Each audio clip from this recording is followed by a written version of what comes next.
na ba toftal benn simili mbokk yi ñu ngi leen di nuyu di rafetlu seen ànd ak seen kóolute xibaaru diggu bëccëg gi ak ponk yi ca gën a fës lu jëm ci mbas mi ak limub ñi nga xam ne def nañ ko tey nag lu toll ci ñaari junni ak téeméer ak juróom-benn fukk yi nu ko defal ñu ne ña ci ñëw amee ko ñi ngi toll ci téeméer ak juróom fukk ak juróom-ñaar juróom fukk ak ñeent yi ay cas contact lañu téeméer ak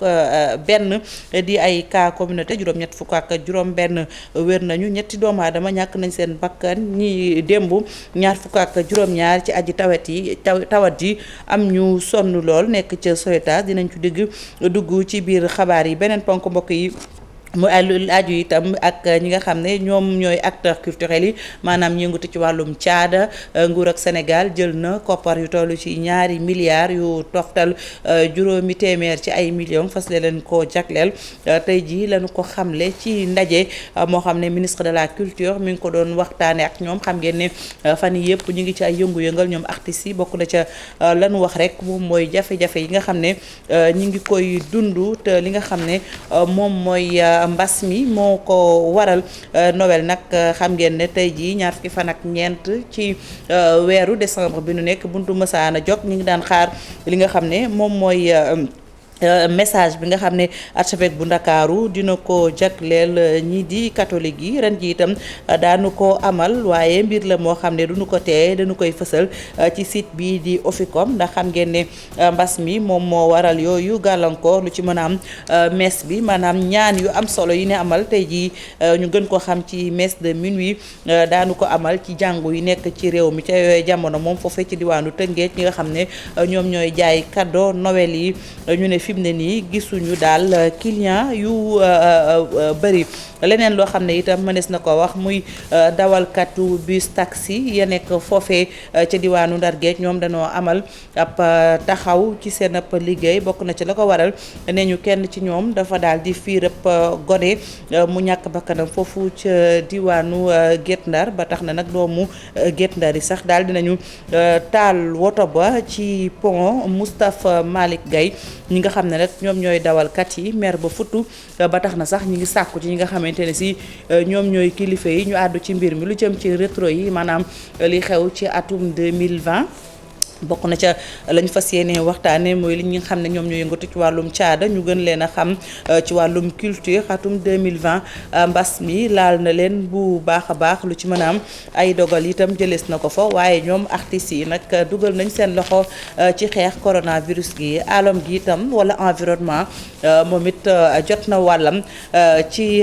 mbas mi lu ci mën a am atum 2020 rawatina ko sax laay bëgg a wax ngeen baal ma muy nawet bu nangu bi su ko weesoo coowal gazelle muy kéwal yooyu ñu gën leen a xam ci kooba moom it indi na ay gàllankoor rek coow yu bëri li ci yéenekaay yi moo nar a jeexal xabaar yi mbokk yi li mooy ponk yi fi gën a fas ngeen taaxee lu ma ñëw léegi ñu faram fàccee.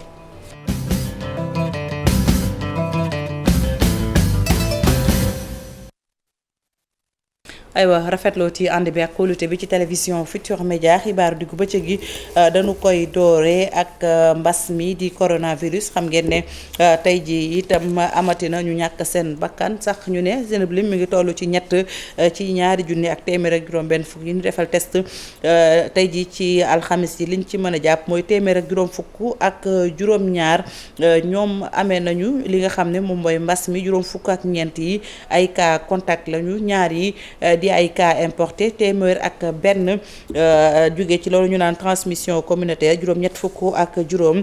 ci aji tawat ji wér nañu ñett ñàkk ci seen bakkan ni ma ko waxee woon sànq ñaar fukk ak juróom-ñaar ñoom xaw a sonn lool Sénégal ak mbas mi bi mu fi duggee ba léegi am na limu doomu aadama yu tokk yu ko am lu ci mën a am rek jàppale na ñetti téeméer ak juróom-ñett fukk ak benn seen bakkan des na ci fi mu ne nii nag am na ay aji tawat yoo xam ne ñi ngi wéy di wéyal seen pàcc xibaar yi ñu ngi ko jëlee ci docteur Mamadou Ndiaye mi yore kàddu bés bi directeur de la prévention ci ministère de la santé. bu ñu jógee ci coronavirus bi lee ñu wax itam ci ba tey lu soxal coronavirus waaye ci beneen fànn muy yëngatu ci wàllum caada ak nanu taxewoon di xeex mbas mi ñi nga xam ne nag ñoom ñooy nguur gi jël nañu 2 milliards yu toftal 800 ci ay millions daal di koy jox ñi nga xam ne ñoom ñooy acteurs culturels yi ñu ne xabaar bi nag ki ko joxe di ministre bi nu dénk wàllum caada moo doon gisee ak ñoom tey jii bokk na ca itam lañu wax rek dañ leen a bëgg a dimbali ci xeex boobu ndax mbas mi ñoom laal na leen ne ñu nag fan yi yëpp gis ngeen ñoom ñi ngi yëngu-yëngal ndax dañoo gis daal ne lañ leen teree ñu amal seen liggéey jafe-jafe la ba tax na itam nguur gi jël na caay dogal dinañ ci dellu siwaat ci suñu yeneen jataay xibaar ak Modou Fall mënuñu fa teewal. ñu wax itam ci leneen muy commerçant bu yu marché central ba nekk ca diwaanu Thiès ñoom ñu ngi sàkku ak ndimbal ak jàppale jóge ci nguur ak Sénégal ñu ne mbas mi da leen a laal ba tax na sax seen assemblée générale ba nu amaloon ci chambre de commerce ki di Abdou Ba yore seen ak kaddu am na lu mu dénk Cheikh Anta Diop ak say latir mbas bi yaakaar naa ne ñëpp ko sentir rawatina li nga xam ne secteur bi nga xam ne ñun ñoo koy dund ndax gis nañ ne jafe-jafe yi nga xam ne commerçant yi am nañ ko ci mooy tëjloo nit ñi 2 heures yenn marché yi doon nañu liggéey 3 jours ci semaine bi ñu dem ba léegi fi ñu toll nii amul benn marché boo xam ne dimanche daf koy tijji mu nekk économique boo xam ne tey ji ñun daan na ci ñun ndax bi mbas mi duggee dafa bari yoo xam ne dañ koo tënk ne dajaloo amatut bu dee dajaloo amatut jàng du am ngénte amut ceet amut dëj amut kon loolu day feeñ carrément ci suñu économie tey ji dañuy ñaawlu marché yi nga xam ne day lakk bu fekkee ne da ngaa nekk maire cib dëkk marché ba war naa am ay bourse d'incendie te tey ji Sénégal marché yi fi am bourse d'incendie mën nañ leen a lim kon mairie yi ak état bi war nañ cee mën a taxaw te bu fekkee ne protection civile def na seen liggéey nu mu waree préfet def liggéeyam nu mu waree mairie def liggéeyam nu mu waree délégué de marché def seen liggéey nu mu waree yaakaar naa ne benn marché du tàkk ci Sénégal Covid bi ñu génn na nga xam ne commerçant yi bëri dañoo daanu kon dañuy ñaan état bi mu gën a gaawal li nga xam ne mooy DER bi dugal ko fi mu ko war a dugal ki yor emploi am nga xam ne du ko téye bul fexe bu mu daw génn réew mi wala muy dem di taxawaale ji kooku ngay dooleel pour que mu mën a jógaat te jamono ji ci guddi yi lañ ko gën a soxla fu mu toll nii ñu ngi ci 2e vague ñi woo Sénégalais yi woo li nga xam ne tey ji mooy suñu membre li nga xam ne mooy mesure barrière ñi téye ko ñi xeex mbas bi ba mbas bi jóge fi ndax mbas bi bu fi continuer di fi nekk rek ñun commerçant yi ñoo ci gën a loru may ñi lancer un appel à l'état du Sénégal ndax gis nañu bi mbas bi ñëwee am na lu bari loo xam ne def na ko dimbal na fi ay artistes dimbal na fi ñu bari ñoo xam ne dimbal nañ leen mais dimbal yi ñun commerçant yi daanaka gis ñu ci suñu bopp. aywa bu nu jógee ci loolu ñu wax itam ci Noël ak di xam ngeen ne moom la ñu dippee fête de la nativité ren nag mu tombe ak loolu di mbas mi archevêque bu Ndakaaru xam naa fii ak ay waxtu yu néew wala ay simili sax dinañu mën a jàng message di kàddu yi nga xam ne da ko jël jëmale ko ci askan wi rawatina catholique yi jaarale ko ci seen site bi di Oficom bokk na ci li waral nag xam ngeen ne dajaloo amut mooy loolu di mbas mi lu ci mën a am nag loolu itam ñu naan messe de minuit muy jàng ak ñaan yi ni defal ci jàngu yi dinañ ko amal tey ci guddi ci jàngu yi nekk fii ci Ndakaaru loolu nag di Noël ren ni mu ko waxee mu daje ak mbas ca diwaanu Tëngéej jaaykatu cadeau yi moom ak lépp lu xeetu ci décor moo xam guirlande wala sapin la ñu wax rek ne ñu ren ji daal daanaka clients yi bariwuñu marché central ci diwaanu Tëngéej Ahmadou Bamba Samb tase na fa ak yenn ci ay jaaykat ñu teewlu seeni kàddu. metti na du moment que ni ñu daan gagné les années précédentes ak ni ñuy gagné cette année c'est différent mais du moment que c'est partout dans le monde rek dañuy dellu santaat yàlla quoi instant mi toll nii on fait que du maintien. nit ñi am na benn information bu xas daw si ñoom ba pare ba tax na amatuñ fit sax génn parce que ñi ngi xalaat buñ génnee lu ne mën leen dal ci mbedd mi. waaw te bonne information bi sax est-ce que am nañ ko ba tey waaw wala déet ba tax na mën nañ ne bagage yi niñ ko exposé nii mi ngi dox waaye mënoon na gën a dox daal waaw loolu daal moom waaw par rapport ak daaw moom y a une large différence. xoolal frigo yaa ngi nii fees te heure bii daaw daan na fekk ki naay taxaw man je suis responsable des commandes man may jël commande gâteau yi mais franchement depuis le matin maa ngi fi mais malheureusement niñ ko daan amee ak clients yi ni ñu daan ñëwee noonu ren. xaw na tax a suuf lool sax lool. boo xoolee bu njëkk ba nii fekkoon na kër gi ñu aménagé ko def ay guirlandes part et d'autre ay jeux de lumière mais gis nga pratiquement fii amul décor wax na ni day wane ni peut-être ñu ngi préparer Noël. C'est juste pour dire que Covid bi dafa impacté ñëpp surtout côté économique donc pourquoi di dépenser ci ay jeux wala ay lumière d'autant plus que am na yeneen priorité yi fi nekk pourquoi pas ñu jéem a xool nga xam ne fa waroon dem ci décoration bi ñu dugal ko feneen pour au moins éviter les dépenses. mënuma concevoir fête yëpp jàll bëgguma sax di wax ñu naan ay damay vexer religion jàmbur non mais da ngay gis ni yow Touba jàll na ñu fete ko ñu dem màggal ñoom bu ñu waxee dañoo ne du décision nguur gi décision sëriñ bi la donc bii tamit du décision Macky décision évêque bi la day am. aywa bu nu jógee foofu rek ñuy ñaanalaat encore Noëlum jàmm sunu mbokku chrétien fii ci réewum Sénégal ak itam àdduna wërngal këpp ñu wax itam ci leneen mooy ponk bu ñu leen junju foofee ci diwaanu Thiès dawalkatu bus yi ak itam taxi yi maanaam dawalkat yi mer nañu ba sax daal di dakkal seen ab liggéey te ji ci alxames ji bokk na ca la ko waral kenn ca ñoom nee ñu dafa fiir ab gone ca Guet Ndar gune gu am juróom-ñetti at ba tax na doomu Guet Ndar yi ñoom it mer génn taal wota ba ca pont Moustapha Malick Gueye dawalkat yi nag moom it mer nañ ba futtu ba tax na sax ñi ngi sàkku ci ñi nga xam ne ñoom ñooy kilifa yi ñu indi ci saafara Ousseynou Diop ak Habib Seck lañ ci àndal. démb ci bisu àllarba bi gëndaar tàngoon lool ndaxte benn xale bu toll ci juróom-ñetti at la ñu daal di fiir benn chauffeur bus moo ko daal di def ca gannaaw ga nag doomu Guet Ndar yi kar oto bi ci digg pont bi daal di koy taal yeneen oto itam ñu daal di koy toj. ñoom nag ñi nga xamante ñooy chauffeur yi ci bisu alxames bi dañu yeewu banque seen loxo ci lu jëm ci wàllu dem ak dikk bi naqar lu mbir mu ni mel. mooy dañu laal xale bi gaañu ñu kar oto bi ci kaw pont bi kale oto bi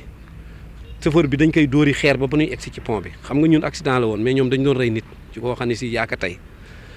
bi ñuy egsee foofu ñu kale ka chauffeur bi ñu jël ko yóbbu hôpital ñoom ñu ñëw jël essence sotti ci oto bi taal oto bi di ko seetaan ba oto bi jeex. ci seen i kàddu chauffeur bi mujj woon yore bis boobee xaw nañ ko yóbbu Silfaxaar ndaxte hôpital la mujje ñoom nag nee nañu loolee kenn tegu ko ci yoon. 300 personnes ñàkk nañ ci bël bi ñoom te ñoom seen capitaine ñooy dawal gaal yi ci bël bi kon chauffeur bi bu accidenté war nañ ko mën a gérer xam ni kii accident la lu yàlla dogal la dogalu yàlla dañ koy nangu muy ñun du ñeneen lii mooy problème bi ñàkk a nangu dogal boobu ñuy def ak di fajal seen bopp te réew mi nekku noo fu wax ni nit dafa war a fajal boppam accident am na. da ngay xam ne accident am nañu ko saate ka chauffeur bi bu muy xëy rey nit taxu ko woon a jóg. ñoom chauffeuru taxi yi sax bokk ci mbir mi seen xalaat mooy li ni mel war na dakk ci Guet Ndar. Guet Ndar nekkul ci au-dessus de la loi ci Sénégal Guet Ndar kese ngay dugg di pati ba ngay génn doo sax nekk en sécurité te ñu Sénégal lañ nekk mais mënuñu chaque jour Guet Ndar day fajal boppam day fajal loolu du dëgg du yoon te ñun ñëpp war nañu bàyyi xel ci loolu. ñoom ay nawle lañu. Guet Ndar oto yu bare bu ñu fay jaar xel yu rëy lañ fay jaare tax yéen mel na kon ay pexe war nañ ko taxawal ngir jafe-jafe bu nu mel kenn dootu ko gis. aywa Ousseynou Diop ñu sant ko bu baax gërëm ko wax itam ci leneen muy foofee ca pont bi Yoff autopont ba dafa mel ni démb mujj sañ ko sax ibbi du dafa mel ni ibbees na ko moom ñu tuddee ko Seydina Limamou Laye muy nag ab mbir moo xam ne dañoo bëgg rek daal lu jëm ci dem beek dikk bi gën a mën a jàppandi ci askan wi foofee itam di ñiy dëkk ca booru Yoff ak ñiy jaar ca wet ga ñoom it rafetlu nañu mbir mi Mouhamed Samb lañ ci àndal ak Babacar Dione. ruban bi ñu dagg ko mel ni ki rek dafay joxe feu vert ci automobiliste yi te jig autopont bu Yoff nekk na luy dalal askan bi rawatina ñuy jëfandikoo dem beeg dëkk bi te bu njëkkaan embouteillage yi sonal leen loolu mel ni ki chauffeur bi nga xamante ni moo jiitu ci ñuy jëfandikoo pont bi ci jamono biñ koy tijji. amoon na ay problème embouteillage yu métti yu fi amoon moo xam ne dañ daan sonn di perdre 2 heures 3 heures de temps parce que man fii laa dëkk Ouest Foire ak suma jabar mais pour ñu génn sax problème la pour dem liggéey en ville il fallait faire 2 heures de temps ou bien 3 heures de temps consommer beaucoup de carburant n'est-ce pas perdre beaucoup de temps aussi bon yooyu yëpp tey yàlla def na tey mu ngi waaj a jeex. waa dina wàññi coono bi bu baax parce que bu njëkk bi dafa metti woon circulation bi mënoon nañu def ay ñaari waxtu waaye léegi xam naa dina gën a gaaw. volet infrastructure nekk lu gën a am solo ci programme bi nga xamante ni dafay gën a jëmal dem beeg dikk bi fii ci Ndakaaru ak yaatalu gox gi. jëwriñ gi ñu dénk wàllum dem beeg dikk gi mu ngi yëgle ni sax am na yeneen autopont yoo xam te ni dinañ ko tijji fii ci Ndakaaru. autopont bu nekk Saint-Lazare di nga gis ngeen mettre nañ ko en route autopont bu nekk cité Kër Gorgui mettre nañ ko en service tey bii la bi fa yi ay weer yi wala semaines yi di ñëw di ngeen gis yeneen autopont yoo xam ne ñu ngi leen di liggéey bu neexee yàlla daañu leen mettre en service loolu nag dafa nekk ci programme bi nga xam ne président de la République moo ko lal. autopont bi ñu duppee Seydina Limamou Laye nekk na nag lu gën a am solo ci ñi nga xamante ni ñoo di kilifay dëkk Lébu bii di Yoff moo xam ci wàllu askan bi la wala sax ci wàllu aada ak cosaan. ñun ñuy communauté bi tamit bokk nañ ci lii du dëgg mën nañ ci gis suñu bopp mais beneen bi tamit mooy suñuy wàllu cosaan ak yu mel noonu tamit am na la nga xam ni fii ku xam Yoff dëgg xam ni ay waay gi la woon ak yu bëri daf fi doon jaar. liggéey bi nag ñu ngi ko amal ci lu ñu duppee 2x2 voies ak linéaire bu toll si 405 mètres ngir gën a mën a yombal dem beeg dikk bi fii ci Ndakaaru di gox bu yaatu boo xamante ni at bu jot lu toll ci ñeent fukk ci ay junni ci immatriculation dinañ ko ci amal fii ci Ndakaaru maanaam parc automobile national bi at bu nekk dina yokku téeméer boo jël fukk ya ci wàllu oto yi. aywa Mouhamed Samb ñu sant ko bu baax gërëm ko des ba tey ci xibaaru diggu bëccëg gi wax itam ci leneen muy campagne njaayum gerte mi li ñu nemmeeku foofee ca diwaanu Sonacos ca Saalum daal daanaka woto yi gerte yi bare gu fa ñu ne nag foofu ca Sonacos ca diwaanu Saalum dañoo gis ne yeneen gox yu ci mel ni Louga ak itam Njaareem ñoom ñoo leen ëpp lu ñu dajale ci gerte ndax foofu ca diwaanub Saalum daanaka daal ñaari téeméer ak ñett ci ay tonnes dong moom la ñu am foofu ca Lindiane ba tax naa diw ja mi amaloon ab tukkim nemme ko ci diwaan ba di sàkku rek lu jëm ci mbiram gerte ñu gën koo aar itam Sonacos di sunu moomeel ñu ànd ci ak Ibrahima Diame ak Fally Gaye. Lindiane daanaka picc yëngatuwul ci buntu bi camion gerte waxi noppi ci jamono ju nga xam ne ay téeméeri camion ñoo taxaw di xaar ci buntu Copéol. Alioune Dia di président comité national de suivi de la campagne de commercialisation arachidière di def doxum nemmeeku ci diwaan yi ñëw na bés ci biir usine bi gisal na ko boppam. bi ñu ñëwee li ñu seetlu da ngeen gis ko yéen ñëpp mooy boo daan dugg rek ci usine bi da ngay gis loxo camion rag ëpp téeméer. tey nga ñëw gisoo benn camion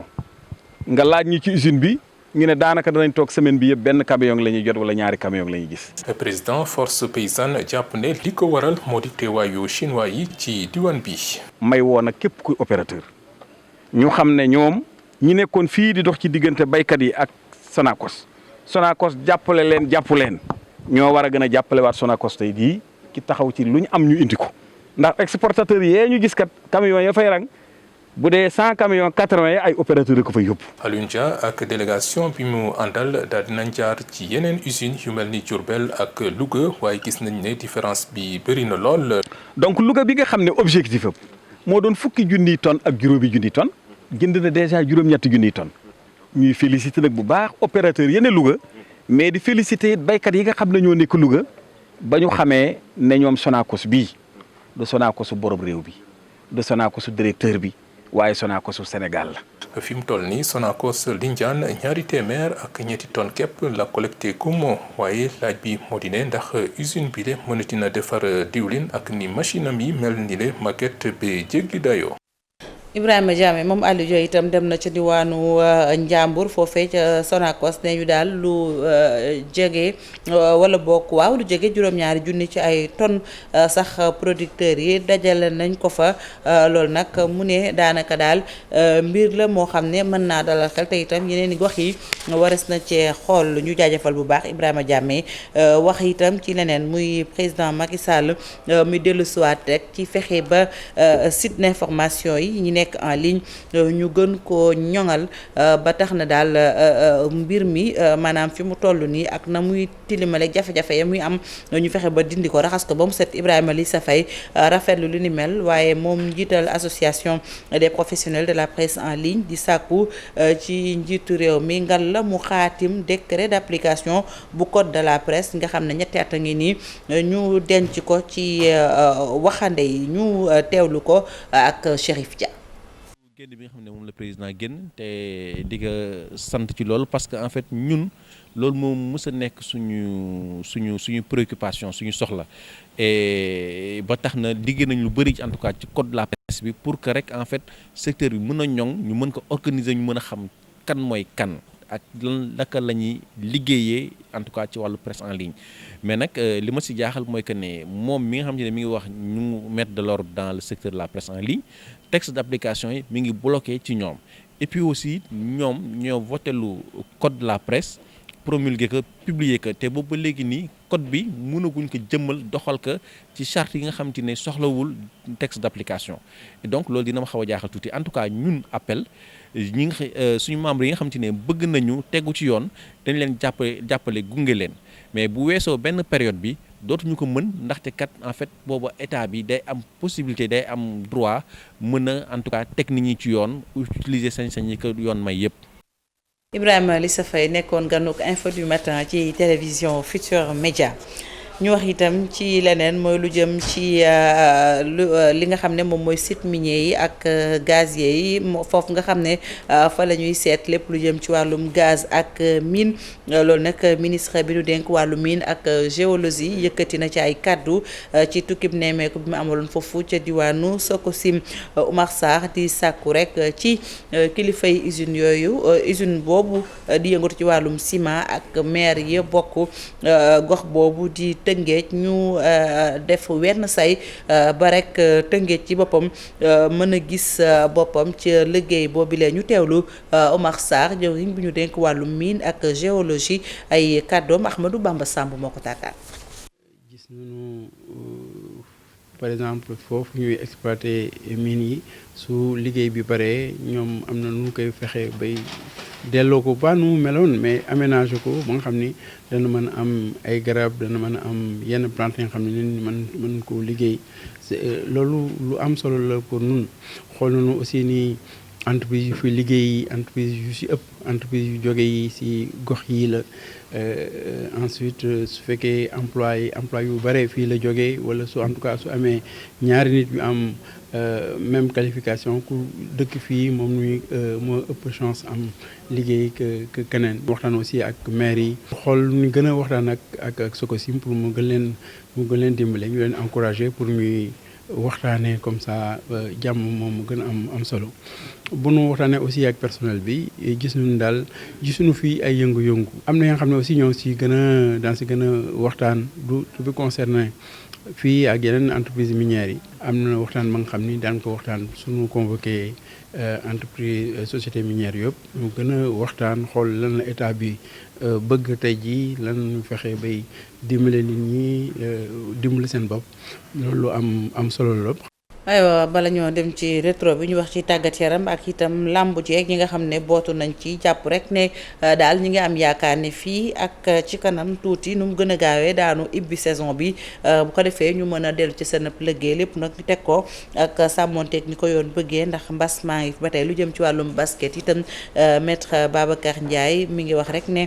lu buñ doon tàmbaliwaat itam dañu koy def à huis clos maanaam duñu ko ibbil mbooloo loolu nag itam di lu am solo nee ñu ci xeex mbas mi Mamadou Fall ak Pape Sangone Mbaye leen ci àndal. Covid-19 nekk loo xamante ni dafa tàggatémbaloon lépp lu yëngu-yëngu ci wàllu sport fédération yu bëri mbas mi laal leen waaye nag ngir dund ak virus bi faaw ñu laal ay pexe di schéma de reprise basket ak làmb moom daal dinañuy teg seen protocole sanitaire ba jamono ji delluwaat ab yaakaar yi doon. état bi dafa préconiser ñu jouer mais à huis clos. Donc ñun dinañ bëgg appliquer la mesure la jouer à huis clos sur le principe nit ñi contre ñu loolu maintenant dafa laaj aussi ñu waxtaan pour déterminer conditions modalités yeeg yëpp defar nañ suñu président commission médicale defar na benn protocole sanitaire bu nga xam ne nii envoyé nañ ko au ministère des sports. xalaatu CNG mooy que tey war nañu mën a jëlaat bëre bi nit ñi ñëw dugg ci làmb gi bërewaat. mais loolu tamit dafa am lu mu àndal. protocole boobu lay bu leer la ci fédération sénégalaise bu basket waaye itam bu CNG bu lutte. ñu jël température nit ñi bu ñuy dugg bu ñëwee ñu raxasu utiliser les produits takk masque obligatoire ak respecter distanciation de 1 mètre bi mais comme ni ñu ko waxee aussi léegi nag loolu yokkaat nañ ci ko dañuy jouer à huis clos. moo xam ne da ngay ñëw di def ci tey combat dañ la war a defal certificat boo wane ne que yow mi amoo feebar bi sa biir yaram te mën nga bëri loolu la ñuy wax certificat médical 72 heures avant. bu dee wàllu basket président bi jàpp na ni mbooleem acteur ya fa nekk rek faaw ñu def ay effort ngir rek kon jafe-jafe koppar yu ñuy am ñu mën koo dékku. prendre ñu xool suñu biir nan la ñu mën a ku nekk def sacrifice à ton niveau ñu xool demande arbitre yi ñu def benn concession ñu wàññi peut-être de 1/3 li ñu doon fay. fàttali ni activité sportive yu bëri dañ leen a arrêté woon fii ci Sénégal ndax mbas mi bokk na ci secteur yi mu gën a laal mu di basket ak làmb. aywa moom làmb moom rek dañ ci des ba tey ak tijjiteeg saison bi waa CNG wax nañ ko waaye joxuñu ab date maanaam app bi daal waxee su ko njiital CNG rek di wax lu jëm ci protocole bi nga xam ne nañu daal dinañ ko taxawal ngir xeex lii di mbas mi bokk na ci nag raxasi loxo takku masque ak lu ni mel dañuy teewlu Bira Sène moom njiital CNG Ibrahima Diame ak Faly Gueye ñoo tatan ay kàddu. ñun ñu ànd ci ak ñoom di ci liggéey pour que ñu seet naka la ñoo def pour mun a démarrer saison bi ci loolu lañ toogee waxtaan en réunion alors defar benn protocole sanitaire boo xam dañ koy proposer monsieur le ministre des sports protocole bi ma tënk na mu ëmb mooy que ne rek ne respecter les mesures barrières yi nga xam ne état teg na ko ci réew mi fexe ba balaa ngaa dugg ci stade bi aussi nga def li nga war a def. raxas sa loxo gel ak yooyu porter masque alors ñu flashé la yooyu yëpp alors prévoir dañ ko dem nañ sa beneen mbër yi war a bëri dañ leen di defal test avant combat arbitre yi sax dañ leen defal test arbitre yi alors ñi nga xam daal dañu am contact direct dañuy defay ay test pour ñu mën a officier alors loolu yëpp boo ko tënkee da ngay xam ne ñun ñu ngi jéem a góorgóorlu pour que suñ athlètes yi nga xam ne ñoom ñooy mbër yi duñ exposé wu ci benn danger amateurs yi aussi duñ benn danger parce que li ñu bëgg ñun suñu credo mooy ñu fexe ba nit ki ñëw ci làmb ji bu mu fi indi feebar muy ñibbi te bu mu yóbbaale feebar bi. aywa ñu agsi ci rétro yi ak itam ñu tàmbale ko lu jëm ci wàllum caada coronavirus ak musique mënees la ko dippee noonu nañu mbas mi ñaari fan ci weeru mars atum 2020 la duggoon ci réew mi ñi nga xam ne nag ñoom ñooy artistes yi bokk ci ñi njëkk a dugal seen loxo ci xeex bi jaarale ko ci ay way yoo xam ne dañu koo fent jagleel ko xeex mbas mi dañ ci ànd ak Cheikh Diop ci ay leeral. sa bopp ñu la jege fagaroo gën faju digle yi nan ko jëfe lëmbe na àdduna bi la jàngoro yaatu na ay musiciens yu bëri daal di fent ay way ngir rek ñu daal di daan mbas mi fii ci mim réew Sénégal ak itam yeneen i pays yoo xamante ni ñu ngi ci tundu Afrique fii ci Sénégal gouvernement bi nag daal di jël ay dogal ci loolu itam artistes yi daal di koy gunge ci wowule dogal daal di fent type yu bari lu ci mel ni fagaru si coronavirus nekk way wu njëkk wi nga xam ne rek daal nañ koy jagleel jàngoroy mbas mi way wi le nag collectif bu Y'en a marre moom moo ko amal daal di ci ànd ak yeneen i rappeurs.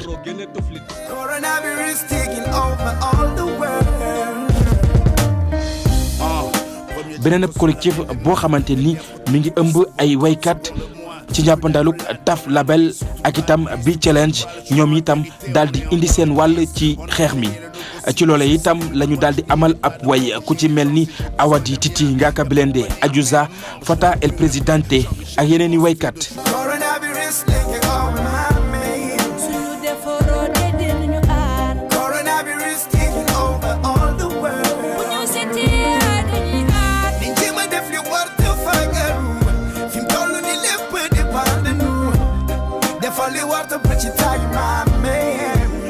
daan coronavirus doon na itam loo xamante ni rek daal nañ koy taxawal ngir rek jàngoroy coronavirus daal di ñuy abal fii ci réew bu Sénégal naka noonu itam mi ngi àddu ci rek ñu daal di joxante yoxo ngir rek xeex mi mën a doon benn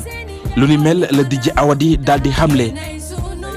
Quand même, comme je l'ai dit avant, toog leen seeni ay makkaan ngir rek ñu mën a wéyal xeexub coronavirus lu ni mel itam doon ab message boo xamante ni Baba Maal mi ngi ko xamle ci ab entretien woo xamante ni mi ngi ko doon amal ak ONU.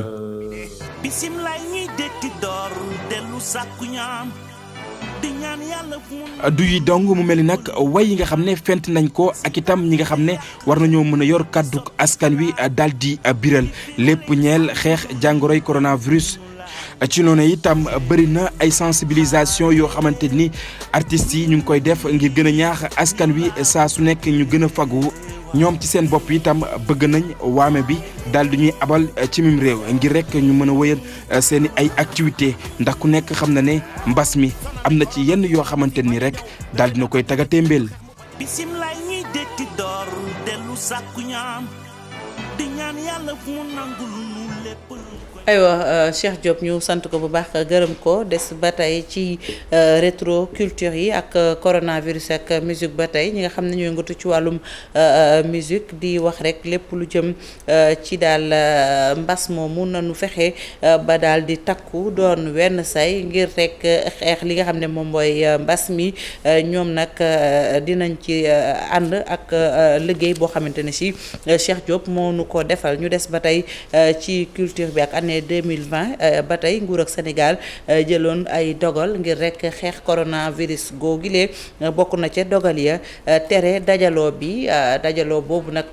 tere dajaloo boobu tax na ñenn ci ay artistes seen liggéey tagga témbe jafe-jafe la leen indil ak i gàllankoor loolu nag dañ ci ànd ak Ibou Diouf moom it mu dellu siwaat ci bu ñuy wax ci atum ren ji mbas mi di coronavirus bàyyiwul yu yëngu-yëngu yi ñu doon faral di amal ci cosaan ak aada loole nag jaax na ñi nga xam ne ñooñee nag yëg nañ ko bu baax a baax bu aju ci gouvernement bi tamit li nga xamante ne moom la ñu sumboon ci ay activité que yenn programme jotul antu ndax feebar boobee acteurs culturels yi wala sax ñi nga xam ne ñooy yëngu ci boobule fan boo ci boolee nag li ñuy dund jamono ji ñu ne dootuñu gaawu fàtte bés bi ñu mel su leelu weesoo nag ñi nga xamante ne ñoom la ñu dénk lépp lu aju ci wàllu cosaan ak aada si réew mi am na ay poñ yoo xam ne ñu ngi koy rafetlu ndax niñ ko amalee bokk na ci adoption au conseil des ministres bi projet de loi bay saytu statut de l'artiste ak professionnel de la culture maanaam ñi nga xamante ne ñooy yëngu ci wàllu cosaan ak aada fii ci réew mi ñu mën leen ràññee ba ku ci nekk ñu xam ca la ngay yëngu bokk na ci loolee tamit beneen loi buy tax rek ñu mën a sàmm bu baax a baax lépp lu aju ci suñu moomeel bokk na ci lu nekk ci alam bi ak li ñu duppee patrimoine subaquatique bokk na ci yooyee nag lu aju ci décret d'application code de la presse bu ñuy xaarandi ci wàllu communication bu dee nag lu ñu sumboon rek ci atum 2021 ñu xamal ne rek am nay programme boo xam ne dañu ci jublu rek ngir gën a doole lépp lu aju ci wàllu industrie culturelle ak créative fii ci réew mi développement ak encadrement secteur communication bi tamit ñu ne fàttewuñ ko benn yoon am na leneen loo xam ne rek dina aju ci wàllu promotion ak valorisation patrimoine culturel loolu kilifa yi rek fas nañu yéen a am ci taxawaay bu mucc ayib bokk na ci loolee sax li nga xamante ne mooy construction mémorial Gorée Almadies ak li nga xam ne mooy fes nag ñu def ba jëmmalaat ko bu baax a baax su leela weesoon nag atum 2020 bi dina fi bàyyi ay souvenir yoo xamante ne neexul ay jafe-jafe la jural askan bi tax ñu ne nag jëwriñ bi ñu dénk lépp lu aju ci wàllu culture fii ci réew mi dinañ ko xaar ci ay chantier yu bëri bokk na ci gën a dooleel artistes yi seen yëngu-yëngu ba ko defee ñu gën ci gis seen bopp mbiru école nationale des arts ak équipement yi nga xamante ne moom la ñu war a dooleel centres culturels régionaux boo ci boolee nag li nga xamante ne mooy protection promotion diversité culturelle ba fépp fi réew mi rek ñu mën a amal lépp lu yëngu ci wàllu cosaan ak aada ni mu waree bokk na ci li ñuy wax tamit li nga xamante ne mooy secteur de la culture nees mën a def ngir dooleel ko fexe ba lépp luy laale wala comme fii ci réew mi ñu bën ko ci dugal conséquence wala sax jafe-jafe yi bàyyeekoo ci coronavirus wante ak budget bu ñu jagleel ministère de la communication ñu xayma ko ci $20 milliards ak juróom-ñaar ci suñu xaalis boo ci boolee jàppandalu partenaires yi ak luy bàyyeekoo ci mécénat bi ñu gis ne ñii di yëngu ci wàllu aar dinañ ci war a mën a gis seen bopp. ñoo jeexalee rétro bi ak lu jëm ci wàllum alom gi ren ji nag bu leen seetloo nawet loolu ñu naan nawet bu nangu ndax ndox mi bëri na tarkal la ba noppi itam beneen mbir mu ñu ràññee ci atum 2020 di jëwriñ bu ñu dénk wàllum environnement ak coow kéwal yooyu ñu gën leen xam ci kooba loolu nag dellu siwaat nañ ci ak itam loolu ñu naan nitrate mu feeñ ak itam taxawal loi bi nga xam ne day xeex mbuusu plastique yi fii dañ ci ànd ak di saprera ci ay leeral.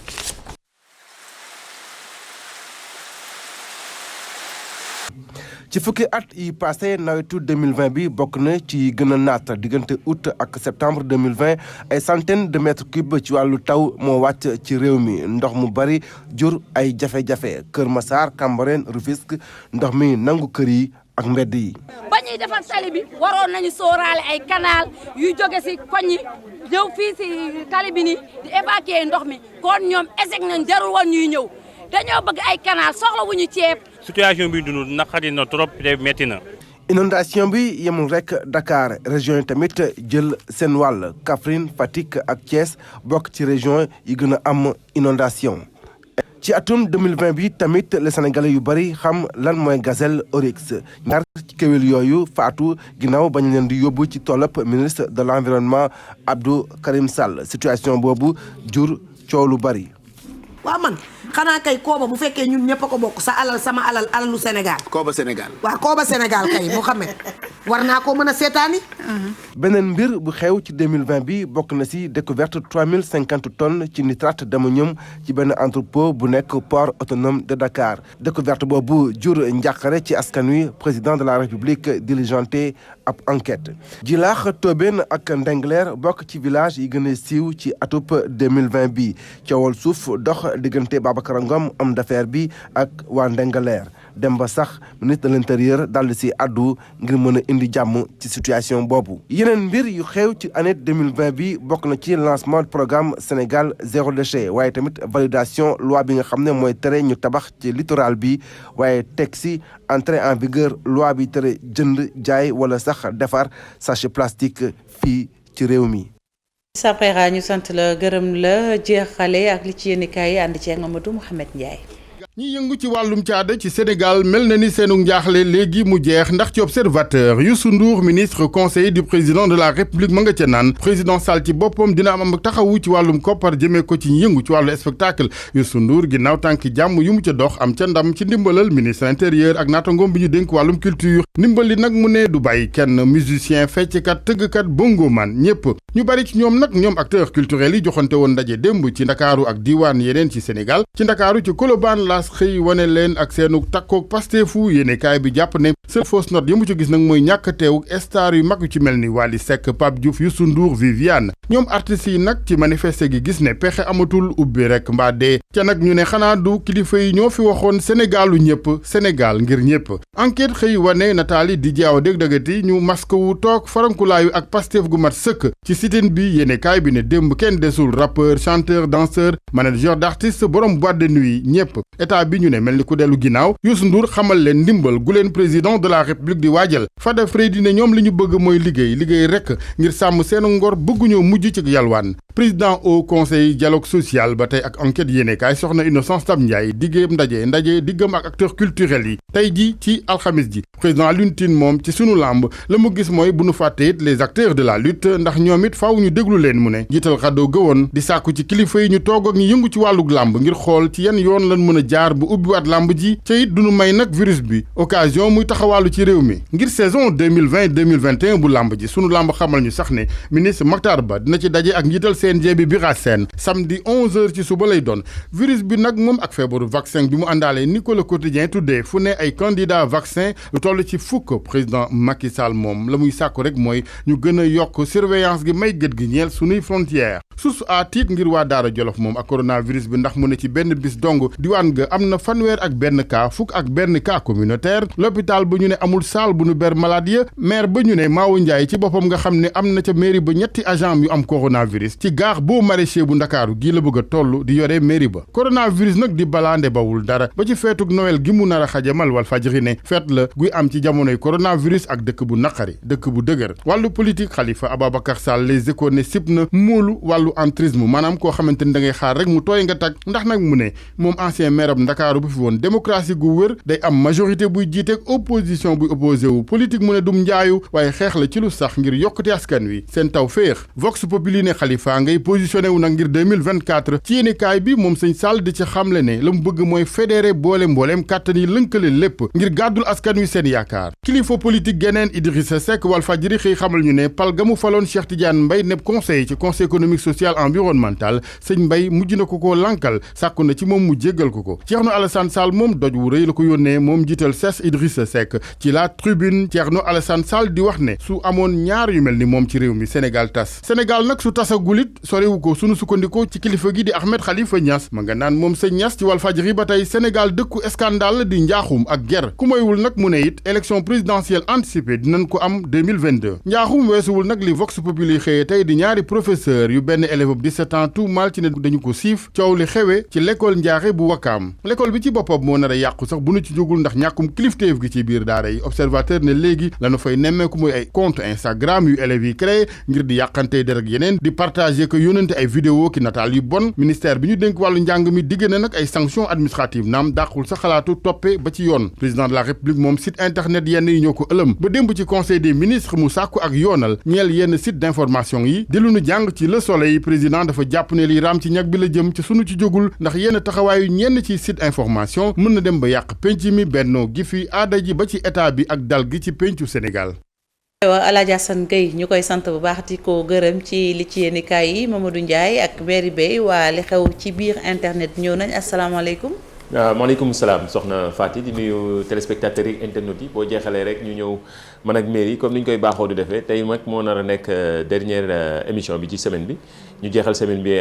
en beauté comme ni ñu koy waxee. mu ngi noonu ce sont nos journalistes 2.0 léegi Mamadou Ndiaye ak Mary Bey amoon mbégte doon jàkkaarloo ak yéen ci xibaaru di ko bëccëg gi tey ci alxames ci ñaar fukki fan ak ñeent ci weeru décembre rédaction bi dina fi dellu si ngoon ci kàttanu yàlla ci yeneen jotaay xibaar jaa ngeen jëf ci seen safo jaa ngeen jëf ci seen kóolute joyeux Noël.